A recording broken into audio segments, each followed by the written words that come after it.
على ما اظن انا اخر واحد اتكلم عن الموضوع دوت، كله اتكلم عنه كتير، فاللي قال رايه يزيد في الزيطه، واللي قال رايه عشان ترند، واللي قال رايه بجد. فانا جاني فضول بخصوص فيلم برشامه. تمام.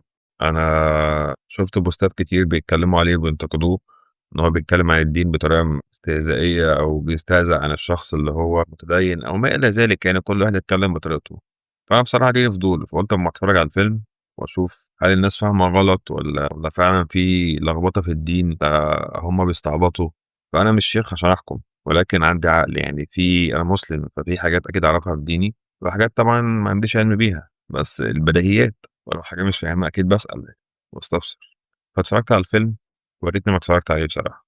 هجيب لكم بعض المشاهد كده شوفوها، يعني كنت في حاجات شاكك فيها وتأكدت منها. خلينا نعمل الصح عشان ربنا يسترها علينا.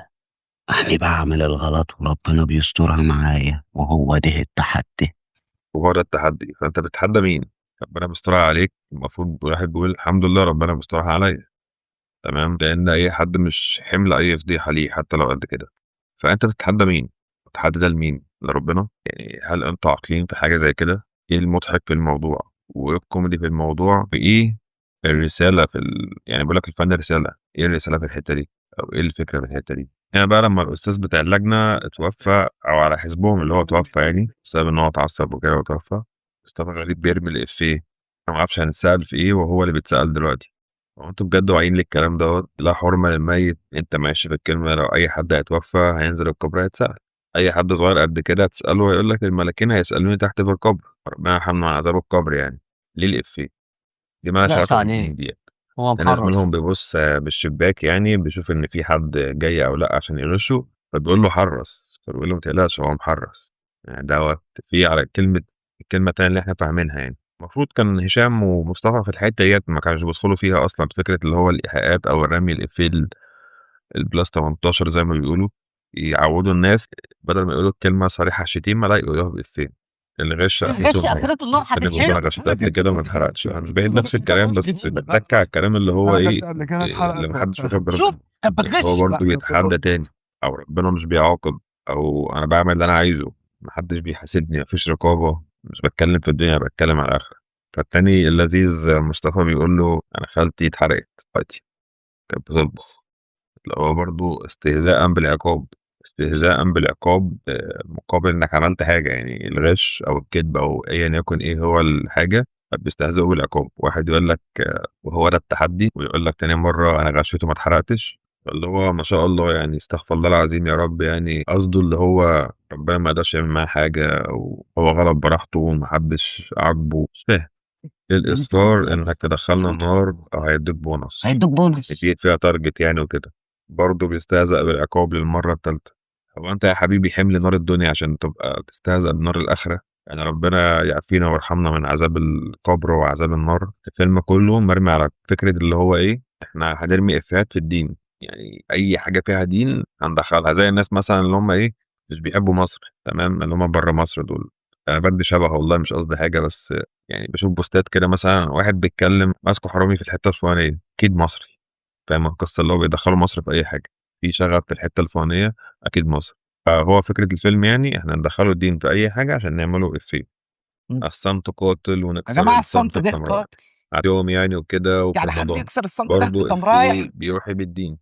ليه والله بجد، ليه؟ ممكن ترمي إفيه في أي حاجة تانية، أي حاجة أي حاجة، في مليون إفيه أكيد يجي في دماغك، أنت ممثل كوميدي بقى وشاطر وكده وكل حاجة، وبعدين أنت مش لوحدك، أنت في كذا واحد، فأكيد ممكن إفيه تاني، مش شرط دوت، يعني مش شرط تدخل رمضان والتمر في، يعني في القصة دي.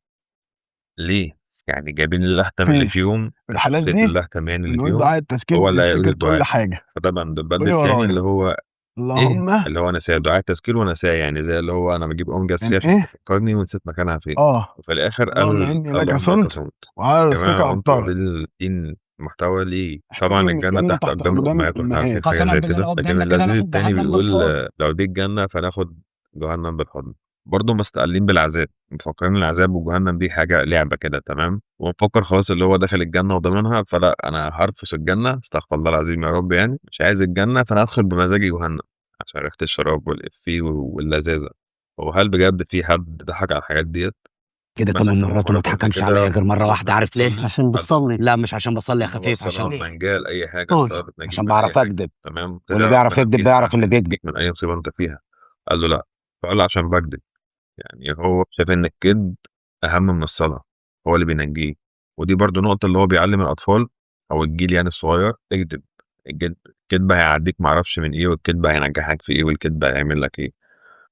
اتقفلت بصراحة، مش عايز أكمل.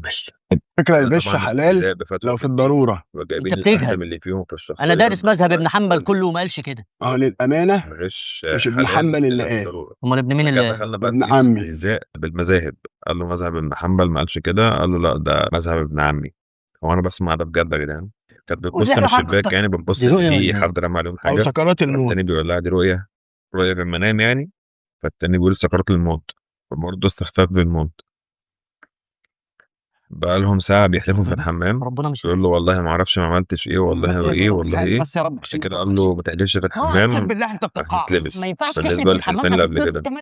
كان عادي، ما كانش جوه اللي هو حرام وحلال، بيخليها هنا تشرب سيجاره عشان خاطر في موقف حصل كده يعني، فمش ده بس ده المهم. ما يرضيش ربنا. المهم ده طب انا عادي يعني، طب في الآخر. تاني يوم هيتقبل مني، اللي هو بسرعه هيتقبل منه التوبه، يعني واثق من نفسه قوي، يعني اللي هو يغلط وتوب، يغلط وتوب، يغلط وتوب بسرعه كده، يعني اللي هو ايه، اروح اعمل حاجه شمال او حاجه غلط تغضب ربنا وبعد كده هتوب، فده عادي. بيدي فتوى في الدين يعني، اللي هو انت ممكن تغلط وتتوب على طول عادي وربنا يسامحك، يعني هو واثق من الحته دي. دخلوا على المصلين يعني، وهم لسه هيبداوا الصلاة وأخروا الصلاة، تمام. النهارده مش ده مش الجمعة، مهم بيأخروا الصلاة عادي، اعتبرها بالنسبة خطبة لهم عادي، الاثنين. تمام، يعني المفروض الصلاة واجبة، فمش مهم حرمة الجامع، مش مهم يأخروا الصلاة. هنا برضو للمرة التانية مفيش احترام للجامع، مفيش احترام للصلاة ولا للمصلين. الله أكبر، أخدوا بعضهم ومشوا، سحبوا من قفاه ومشوا. منين أقلع ومنين ربنا يسترها. منين طبعا يقلعوا برضو في ربنا ده يسترها؟ يضحك، ده دول يموت عكس الضحك بعض. دوت أكيد، واضحة يعني إن هم في رخيص يعني. يعني هو انت سايبه كده من اول على الفيلم مثلا، في هنا الدين وفي ولا شفت استهزاء دي؟ وفي مواقف، وبيخلي البت تشرب ويديها الافتاء ويفتي ويهلس يتحدى ربنا وكل حاجه، استغفر الله العظيم يا رب. لكن من اول ما ضرب البنت اللي هي الرقاصه اللي معاهم في الفيلم، انا هدافع عن البنت مش هدافع عن الدين، هدافع عن الرقاصه مش هدافع عن الدين. دي هنا كده طلعنا من الاستهزاء ما راحش بالدين، مستشفى ليه ده؟ رحنا ناحيه بقى ايه، لا ده الضباط زي الفل. والحكومه. الضباط ايوه الحمد بيضحك عليهم لله بسهوله كويس. بكلمتين. واحد المفروض اللي هو العمده معروف، يا ابني. بس لبس بالطو وضحك على الضابط، واللي نايم دوت خلاص المفروض اللي هو ايه عيان وكده وهكذا يعني، شايفين الموقف يعني. خلاص الضابط تمام بكلمتين اتبلف يعني، بس عيل صغير برياله بتضحك عليه بكلمتين، ده عيان وبتاع، تمام كمل ايه في العربيه واتكل على الله. هنا بقى في الحته دي طول الفيلم جمع احد كذا احد، جمع احد جمع احد كذا. 360 احد، جمع احد معرفش ايه، فالمهم ماسكين كلمه احد عايزين يجيب لها جمع وبيقلشوا عليها. فانا استغربت اشمعنى الكلمه، يعني اشمعنى كلمه احد بالظبط. طب ما كان ممكن ياخدوا اي كلمه، زي ما كان في كلمه زمان جات لنا في الثانويه كانت عامله ضجه، كلمه جمع كلمه اخطبوط، اللي قاعد يهبط بقى يقول اخاطيب واخطبوطات وما اعرفش واخاطب والكلام ده. فانا استغربت اشمعنى ماسكين كلمه احد بالتحديد، هم كانوا متخيلينها في جمله على كلامهم، بس ما اتذكرتش طول الفيلم كلمه فلق. هو دلوقتي رمى الافيه، اكد لي كلامي او اكد لي شكي بصراحه يعني بنسبه 90 او 99%. جمع كلمه احد كذا أحد، جمع كلمة فلق معرفش إيه، اشمعنى أحد واشمعنى فلق؟ يعني قل هو الله أحد، قل أعوذ برب فلق. يعني بصراحة دي استوقفتني بصراحة يعني، دي طول الفيلم أنا مستغربها، كلمة أحد أحد أحد أحد، وأكدها لي بكلمة فلق، اشمعنى الكلمتين دول بالتحديد؟ معرفش برضو مين أشرف ابن معرفش مين الدندنة دوت اللي بيحلفوا بيه طول الفيلم. مفيش والله، مفيش ورب الكعبة، مفيش وحياة أي حاجة، لا وحياة أشرف معرفش مين. بعد حلفة بغير الله فقد أشرك. يعني احنا بنقوله حياة النبي، فدي أصلا غلط. هنا بقى البنت اتجوزت الواد اللهتم دوت على سنة الله ورسوله على ربنا زي ما هم بيقولوا، طلع اللي هو الشيخ فجأة كده بقى هو شيخ يعني. تمام، على سنة الله هنقوله يا عم ورسوله. ماشي إن هو ممكن يكون درس أزهر ودرس معرفش إيه، بس هل هو فعلا مأذون؟ الله أعلم. ممكن ديت شخصية أو وظيفة ليه مبهمة في القصة مش واضحة، فمش مهم. طيب فين ولي أمر البنت؟ يعني خلاص أي اتنين عايزين يتجوزوا كده يجيبوا أي شيخ ويتجوزوا من غير ولي أمر، من غير معرفة الأهل، من غير إشهار، أضربوا ورقتين، ما ده اسمه عرفي، ده اللي اسمه عرفي. ديت برضو توضيح للناس إن هما أي حد عايزين يتجوزوا ممكن يتجوزوا، وأي حد يقول على نفسه أنا مأذون يبقى هو مأذون، وأي ورقة يجيبوها يكتبوا فيها أي حاجة وخلاص كده هما متجوزين. مش مهم بقى الأهل، مش مهم أهلها، مش مهم أهله، مش مهم أي حاجة، إحنا الحب أقوى من كل شيء. قصدي الإفيه أقوى من كل شيء. هو مش هنا محمد بقى قال لي الشيخ بيسلم أبو عليها، حنيفة قال كان يجوز. طول الفيلم ملامسة النساء حرام وملامسة معرفش إيه. ابن حنبل قال لا يجوز، بس أبو حنيفة قال يجوز. يعني أبو حنيفة حلل ملامسة المرأة وإنك تسلم عليها، بيعملوا دين جديد يعني بمعنى أصح. تلخيص الفيلم: ما فيهوش قصة مفيدة، ما استفدتش منه بأي حاجة، ما فيهوش أي حاجة بتضحك بصراحة والله، ولا حاجة قد كده ضحكتني.